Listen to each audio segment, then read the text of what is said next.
Albert Einstein once said, everybody's a genius. But if you judge a fish by its ability to climb a tree, it will live its whole life believing that it is stupid. Ladies and gentlemen of the jury, today on trial we have modern day schooling. Glad you could come. Not only does he make fish climb trees, but also makes them climb down and do a 10-mile run. Tell me, school, are you proud of the things you've done? Turning millions of people into robots, do you find that fun? Do you realize how many kids relate to that fish?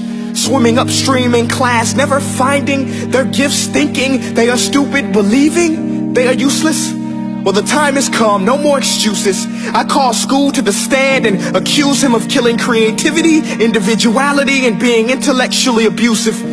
He's an ancient institution that has outlived his usage. So, Your Honor, this concludes my opening statement, and if I may present the evidence of my case, I will prove it. Proceed. Exhibit A. Here's a modern day phone. Recognize it? Here's a phone from 150 years ago. Big difference, right? Stay with me. Here's a car from today, and here's a car from 150 years ago. Big difference, right? Well, get this. Here's a classroom of today, and here's a class we used 150 years ago. Now ain't that a shame? In literally more than a century, nothing has changed. Yet you claim to prepare students for the future? But with evidence like that, I must ask, do you prepare students for the future or the past? I did a background check on you and let the record show that you were made to train people to work in factories, which explains why you put students in straight rows, nice and neat, tell them sit still, raise your hand if you want to speak, give them a short break to eat, and for 8 hours a day tell them what to think. Oh, and make them compete to get an A letter which determines product quality, hence grade A of meat. I get it. Back then, times were different. We all have a past. I myself am no Gandhi. But today, we don't need to make robot zombies. The world has progressed. And now we need people who think creatively, innovatively, critically, independently, with the ability to connect. See, every scientist will tell you that no two brains are the same. And every parent with 2 or more children will confirm that claim. So please explain why you treat students like cookie cutter frames or snapback hats, giving them this one-size-fits-all crap. Watch your language. Sorry, Your Honor, but if a doctor prescribed the exact same medicine to all of his patients, the results will be tragic. So many people would get sick, yet when it comes to school, this is exactly what happens. This educational malpractice, where one teacher stands in front of 20 kids, each one having different strengths, different needs, different gifts, different dreams, and you teach the same thing the same way? That's horrific. Ladies and gentlemen, the defendant should not be acquitted. This may be one of the worst criminal offenses ever to be committed. And let's mention the way you treat your employees. Objection. Overruled. I want to hear this. It's a shame.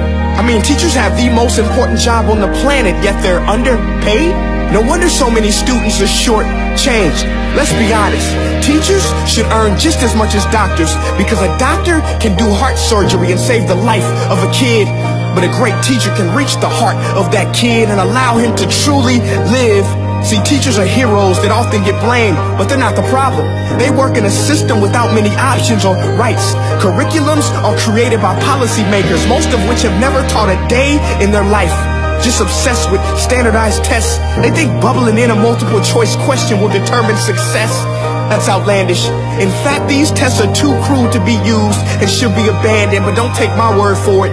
Take Frederick J. Kelly, the man who invented standardized testing, who said, and I quote, "These tests are too crude to be used and should be abandoned." Ladies and gentlemen of the jury, if we continue down this road, the results will be lethal. I don't have much faith in school, but I do have faith in people.